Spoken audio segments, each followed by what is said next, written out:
हिजो थियो नि त, त्यो उत्साह ल्याउने फेरि बनाउन सकिन्छ, त्यो बनाउनु पर्ने छ, त्यसका निम्ति काम गर्नुपर्छ। त्यसैले म पार्टीको नेताहरूलाई म आग्रह गर्न चाहन्छु, यो नयाँ जेनेरेसनका साथीहरूलाई, नयाँ मानिसहरूलाई हाम्रो पार्टीप्रति भरोसा दिलाउन सक्ने पार्टी बनाउने कुरामा सबैको साथ चाहिएको छ। केन्द्रीय समितिभित्र हामीहरू कोही थियौँ, कोही थिएन। मैले पार्टीको आदरणीय नेताहरूलाई आग्रह गरेँ, यही मञ्चमा आदरणीय रमेश दाई यहाँ हुनुहुन्छ, महेन्द्र यादव यहाँ हुनुहुन्छ, निवर्तमानमा सहमहामन्त्री नगिनाजी यहाँ हुनुहुन्छ, अरू पार्टीको नेताहरूलाई मैले आग्रह गरेँ जो हिजोको केन्द्रीय समितिमा हुनुहुन्न। हिजो हाम्रो विशेष महाधिवेशनपछि बनेको केन्द्रीय समिति, उहाँहरूले मेरो प्रस्तावलाई, हाम्रो देवी विमल सिन्हा, हाम्रो रामपर्दनजी, अरू थुप्रै साथीहरू, बजरङ्ग नेपाली, म उहाँहरूलाई पनि धन्यवाद दिन चाहन्छु, शम्भुराज श्रेष्ठ, उहाँहरूले पनि बडो सहजतापूर्वक पार्टीलाई लिएर जाने कुराको सन्दर्भमा सबैले वातावरण बनाउनुपर्छ भन्ने कुरामा मलाई भइरहेको साथीले सजिलो बनाइदिनु भयो। बाहिर रहनुभएको नेताहरूलाई मैले अनुरोध गरेँ, सिनियर नेताहरूलाई त मलाई चाहिन्छ, सहयोग चाहिन्छ, मलाई मार्गदर्शन चाहिन्छ, उहाँहरूले बडो सहजतापूर्वक लिइदिनु भयो र आएर अहिले केन्द्रीय समितिभित्र बसेर हामीहरू सँगै बसेर काम गर्ने वातावरण बनेको छ। जो नेताहरू बाहिर हुनुहुन्छ अहिले, म उहाँहरूलाई यही कुरा भनिरहेको छु, केन्द्रीय समितिभन्दा बाहिर रहनुभएको नेताहरूलाई केन्द्रीय समितिभित्र आउँ, सँगै बसौँ, काम गरौँ। अधिवेशनसँग केन्द्रित संरचना जम्मा 3टा संरचना छ। एउटा अनुशासन समिति छ जसको नेतृत्व तारामान गुरुङले गर्नुहुन्छ। म सबै नेताहरूलाई भनिरहेको छु, तारामान गुरुङले नेतृत्व गरेको समितिमा यसले कतै आग्रह राखेर अनुशासनको कारबाही गर्ला कि भन्ने कसैको मनमा छ भने त्यो तारामान गुरुङको समितिमा को राख्ने ल भन्नुहोस्। राख्नु प्रेमबहादुर खड्का, वरिष्ठ अधिवक्ता, जसले लामो समय शेरबहादुरसँग काम गर्नुभयो, अहिले उहाँले निर्वाचन समितिको नेतृत्व गर्नुहुन्छ। त्यो निर्वाचन समितिमा को राख्ने ल खोजौँ ल, को राख्ने होला, मैले एकजना पनि भन्दिनँ ल। त्यो निर्वाचन समितिमा राखौँ, त्यो निर्वाचन समितिले पार्टीको निर्वाचन गराउँछ नि त महाधिवेशन, उसैले गराउने। पहिला पनि त्यही त, योभन्दा पहिला को हुनुहुन्थ्यो, गोपाल कृष्ण घिमिरे हुनुहुन्थ्यो। हाम्रो पार्टीको कोही एकजना वकिल, हाम्रो न्यायाधीश, के अरे हाम्रो वरिष्ठ अधिवक्ताहरू बस्नुहुन्छ, निर्वाचन समिति बनाउँछौँ, सबैले विश्वास गरेको मान्छे राख्छौँ र उसले अधिवेशन गराउँछ। यही बेला त यो गरौँ। प्रदीपजी हुनुहुन्छ, सदस्यताको कुरा हेर्नुहुन्छ, पहिला म थिएँ, महेन्द्र दाईको संयोजकत्वमा पछि हामीले सदस्यता छानबिन समिति बनायौँ, प्रदीपजी अहिले आउनुहुन्छ। ल सदस्यताको विषयको सन्दर्भमा यो समितिमा को राख्ने हो, छलफल गर्ने, को राख्ने हो, ल्याउने हो, बसौँ, राखौँ, गरौँ।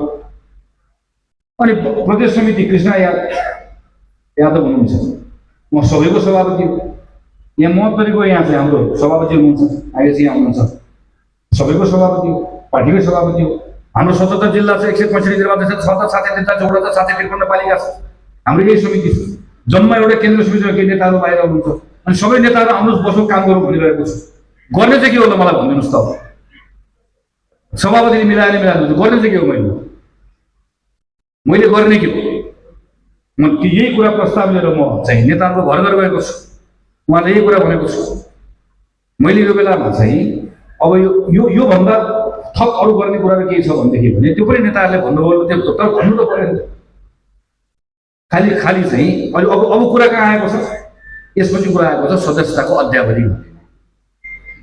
नेपाली कांग्रेस पार्टीको विधानमा के व्यवस्था छ कि प्रत्येक वर्ष एउटा क्रियाशीलले प्रत्येक वर्ष क्रियाशील सदस्यको नवीकरण गर्नुपर्छ। प्रत्येक वर्ष है, एकचोटि गर्न पुग्दैन। र नवीकरण गर्दाखेरि तपाईँ आफै वडामा लानुपर्छ र वडामा गएर 200 रुपियाँ तपाईँले खनखन गरेर बुझाउनै पर्छ। त्यति मात्र बुझाएर पुग्दैन, तपाईँले क्रियाशील रहिरहेको भन्ने कुराको कागज पनि बुझाउनुपर्छ। मैले यो कार्यक्रममा भाग लिएँ भनेर अनि बल्ल तपाईँको रिन्यू हुन्छ। यो विधान हो। यो विधान कसले लेख्नु भएको फेरि रमाइलो छ है। यो विधान खास पहिला लेख्ने कमिटीको अध्यक्ष हुनुहुन्थ्यो कृष्ण सिटौला, त्यसपछिको अध्यक्ष हुनुहुन्थ्यो पूर्णबहादुर खड्का। उहाँले लेख्नुको विधान जस्ता जस्तै छ विधान है, यही छ। तर हामी के गर्थ्यौँ, जहिले पनि के गर्थ्यौँ भने हामी विधानको धारा निलम्बन गर्थ्यौँ। मैले यसपालि साथीहरूलाई के भने जहिले लेख्ने निलम्बन गरियो नगर, क्रियाशील सदस्यको सङ्ख्या 8 लाख 9 लाख भनेर हुन्छ। तर म त्यो सदस्यलाई बलियो बनाउन चाहन्छु। त्यो सदस्यको रेकर्ड पार्टीसँग रहनु पर्यो। त्यो सदस्यले यति बलियो बनाउँ जस्तो आज मलाई आज साँझ मसँग मेरो क्रियाशील सदस्यको रेकर्ड हुने हो भने आज साँझ म यहाँ मधेस आइसके पछाडि म मधेसको क्रियाशील सदस्य ठ्याक्क 8 लाख मध्ये ल 2 लाख, म त्यो 2 लाख क्रियाशील सदस्य आज यहाँ बसिरहेको छु। यहाँ साथीहरू हुनुहुन्छ, म यो टेक्नोलोजी प्रयोग गरेर म 2 लाखको डिजिटल सभा यहीँ बसेर गरिदिन्छु। म यहाँ बसेर बोल्छु र 2 लाख साथीहरूले आज मलाई हेर्नुहुन्छ। म 2 लाख साथीहरूको बिचमा पुग्छु, मजाले मैले भन्न सक्छु। संसदमा हामी पार्टी जस्तो अस्ति हाम्रो विश्वराज आङ्गाम्बेले संवैधानिक परिषदमा एउटा फरक मत राख्नु, यो कारणले गर्दाखेरि यो सरकारले ल्याएको न्यायाधीशको नियुक्ति, प्रधान न्यायाधीशको नियुक्तिमा मेरो असहमति छ भन्नु। तपाईँहरू सब एक नेताहरू, तपाईँले चिया पसलमा, चौतारामा, सामाजिक सञ्जालमा भोलि त्यसको पक्ष वकालत गर्नुपर्छ। तपाईँले पत्रिका पढेर थाहा पाउनु भयो। तपाईँ पार्टीको सदस्य हो। म के चाहन्छु भने पार्टीको सदस्यले पत्रिका पढेर होइन, तपाईँ बिहान उठ्दै गर्दा तपाईँको टेलिफोनमा तपाईँको सभापति मैले बोलेको तपाईँले 1 मिनटको मेसेज पाउनुहुन्छ, जहाँ तपाईँलाई हिजो हामीले यस्तो निर्णय किन गऱ्यौँ भनेर म व्याख्यासहित तपाईँलाई भन्छु। तपाईँले मात्र सुन्न पाउनुहुन्छ, न्युज भए तपाईँ त्यसको आधारमा गएर भिड्नुहुन्छ। म सभापति भएर तपाईँलाई मेरो आवाजमा म तपाईँलाई बताउन चाहन्छु। म बताउन मात्र होइन, कतिपय कुराको सन्दर्भमा म के चाहन्छु भने मलाई कुनै निर्णय गर्नु पर्यो। एज अ सभापति मैले निर्णय गर्दाखेरि कसलाई सोध्छु? कुनै पनि निर्णय गर्नु पर्यो भने सबभन्दा पहिला मैले मेरो उपसभापतिलाई सोध्छु, दाइले के गर्ने भन्छु। अझ अलिकति फराकिलो निर्णय गर्नु पर्यो मेरो पदाधिकारीसँग बस्छु। अझ अलि निर्णय गर्नु पर्यो भने मेरो सिनियर नेताहरू जो उहाँहरूसँग बस्छु, कार्य सम्पादन बस्छु, सोध्छु। तर कतिपय विषयमा मलाई निर्णय गर्ने बेलामा किन मैले यति सानो थोरै सङ्ख्यामा सोध्ने? मेरो 8 लाख क्रियाशील सदस्यलाई म सोध्छु भनेर भने तपाईँसँग म मेरो पार्टीको कार्यालयमा भएको कम्प्युटरबाट म एउटा मेसेज पठाउँछु, तपाईँ 8 लाख क्रियाशील सदस्यको फोनमा आउँछ, तपाईँलाई एउटा प्रश्न सोध्छु मैले, तपाईँले हुन्छ हुन्न दुईटा मध्ये एउटा भन्न पाउनुहुन्छ। हुन्छ भनेर लेख्नुभयो भने मैले के थाहा भने मेरो पार्टीको 5 लाख मान्छेहरूले चाहिँ यस्तो सोचेको रहेछ, हुन्न भन्नुभयो भने मैले यस्तो सोचेको रहेछ भने मैले थाहा पाउँछु र पार्टीको साथीको मतको आधारमा मैले निर्णय लिन्छु। त्यो गर्न मिल्दैन। अबदेखि तपाईँको नगरपालिकामा उम्मेदवार छान्नुहोस्।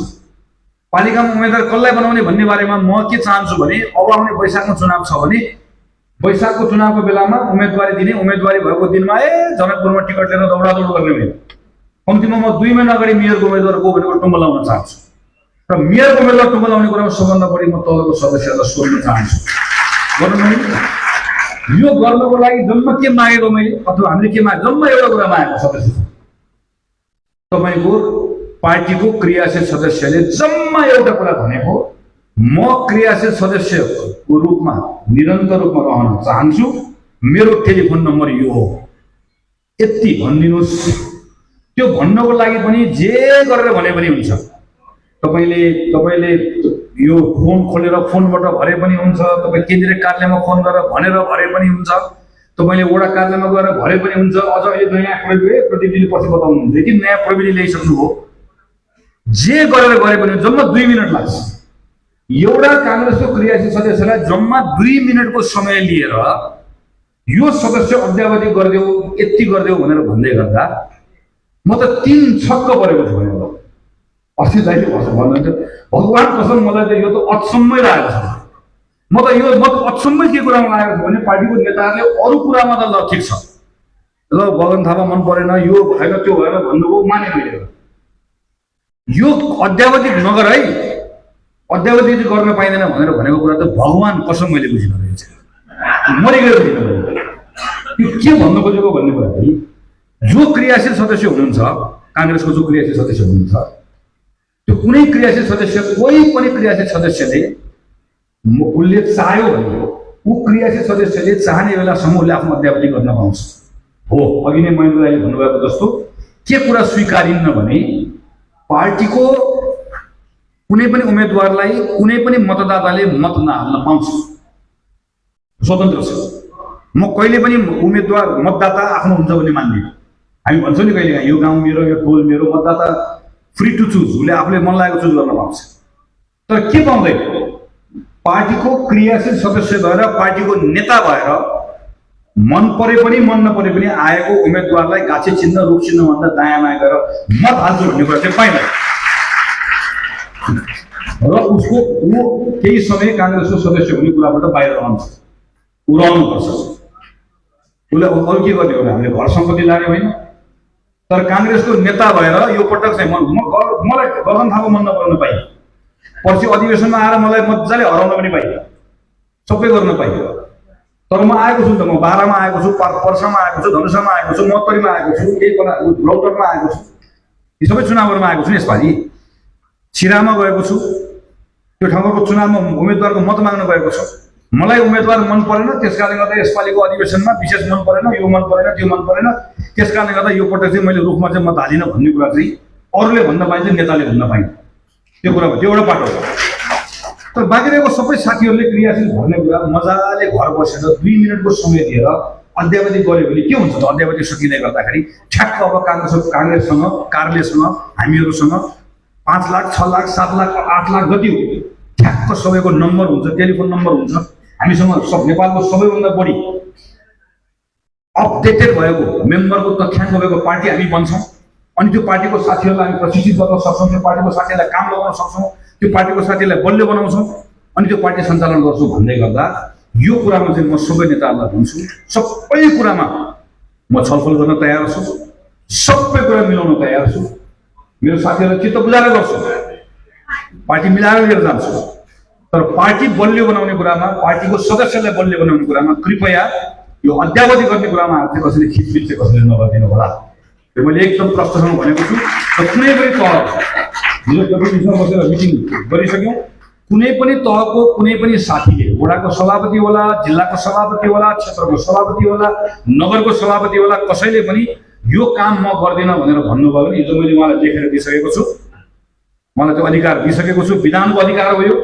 जिल्ला सभापति हुनुहुन्छ तर म अहिले क्रियाशीलको काम गर्दिनँ भनेर भन्नुभयो भने नेक्स्ट डे तपाईँको जिल्ला सभापति रहिराख्नुहुन्छ, तर तपाईँले क्रियाशील सदस्य सम्बन्धी गर्ने तपाईँको सबै काम अधिकार सबै खोसेर अरू साथीले जिम्मा पाउँछ।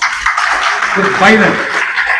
क्षेत्रीय सभापति हुनुहुन्छ तर क्षेत्रीय सभापति फर्म गरेर राख्नुभएको छ, म फर्म दायाँ बायाँ गर्छु, अहिले केही गर्दिनँ, विधान लेखेको छु भन्नुभयो भने त्यो पाइँदैन। अर्को साथीलाई मैले प्रतिनिधिलाई भनिसकेको छु, अर्को साथीले जिम्मा दिनुहुन्छ, म लेखेर दिन्छु, त्यो साथीले काम गर्नुहुन्छ, उसबाट फर्म भरिन्छ, पार्टीको काम हुन्छ। यो पार्टी कसैको पनि, मेरो पनि होइन, के भन्नु भयो, कसैको प्राइभेट कम्पनी भयो, कम मानिसले बनाएको यो बनाएको पार्टी हो यो।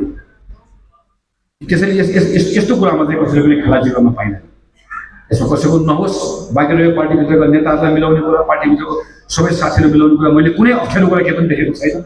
म तयार छु, मञ्च बसेको नेताहरू तयार हुनुहुन्छ, तल बसेको साथीहरू तयार हुनुहुन्छ, हामी सबैजना तयार छौँ। अहिले छुट्नु भएको नेताहरू हाम्रै नेताहरू, हाम्रै साथीहरू, हामी बस्छौँ, सँगै बस्छौँ, अधिवेशन प्रतिनिधि छान्छौँ, 15औं महाधिवेशन गर्छौँ, महाधिवेशनमा प्रतिस्पर्धा गर्छौँ। त्यो प्रतिस्पर्धामा जो साथी आउँछौँ त्यसले चलाउँछौँ, जो साथी यसमा छुट्नुहुन्छ उसलाई पनि फेरि मिलाएर चलाउँछौँ। तर हामीले सोच्नुपर्ने कुरा अब हामी मात्र मिलेर हुँदैन। हामीभन्दा बाहिर ठुलो पङ्क्ति छ, त्यसलाई पनि हामीले घर लिएर आउनुपर्ने छ। मधेसमा त म नेताहरूलाई आग्रह गर्न चाहन्छु, मञ्चमा सिनियर नेताहरू मेरो नेताहरू यहाँ हुनुहुन्छ, तल हुनुहुन्छ, हिजो हाम्रो पार्टीमा काम गर्नुभएको, बिचमा पार्टी छोडेर जानुभएको कतिपय साथीहरूलाई पार्टी लिएर आउँ। महत्त्वपूर्ण साथीहरू जसको जनाजा छ उसलाई पनि बोलाउँ, उसलाई पनि फर्काउँ। नयाँ पुस्ताका साथीहरू जो अहिले काङ्ग्रेसमा हुनुहुन्न उसलाई पनि लिएर आउँ। यो पटक कतिले ल्याएर स्थानीय सरकारमा जिम्मेवारी दिउँ, कतिले उम्मेदवार बनाऊ।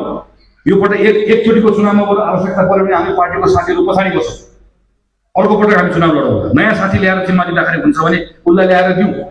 समाजमा प्रतिष्ठा भएको मान्छेहरूलाई खोजी गरेर ल्याएर ल आऊ काङ्ग्रेस आऊ, म छु, सभापति छ, हामी छौँ, हाम्रो टिम छ, हामी तिमीलाई जिम्मेवारी दिन्छौँ भनेर खोजेर ल्याउने काम हामीहरू लागौँ। यो कार्यक्रममा पनि तपाईँहरू सबैको साथ सहयोग गर्छ भन्ने कुराको अपेक्षा राख्दै र अन्त्यमा भोलि यो कार्यक्रम सकेर यहाँबाट जाँदै गर्दा प्रदेशको मुख्यमन्त्रीजी लगायत साथीहरू पनि एक ढिक्का भएर हामीहरू शानदार ढङ्गले सरकार चलाउँछौँ, सबलाई मिलाएर पार्टीभित्र एक मनले चलाउँछौँ भनेर तपाईँहरू यहाँबाट जानुहुन्छ। स्थानीय सरकारमा रहेको साथीहरू पनि पार्टीको साथीहरूलाई पनि मिलाएर यहाँ जनताको काम गर्छौँ भनेर जानुहुन्छ। र पार्टीको जिम्मामा रहनुभएको साथीहरूले मैले अघि भने हामी फर्केर समुदायसँग जोडिन्छौँ, जनतासँग जोडिन्छौँ, उनको काम गर्छौँ भन्ने विश्वास लिएर जानुहुन्छ भन्ने मेरो भरोसा राख्दै मेरो कुरा टुङ्ग्याउँछु। धन्यवाद, नमस्कार।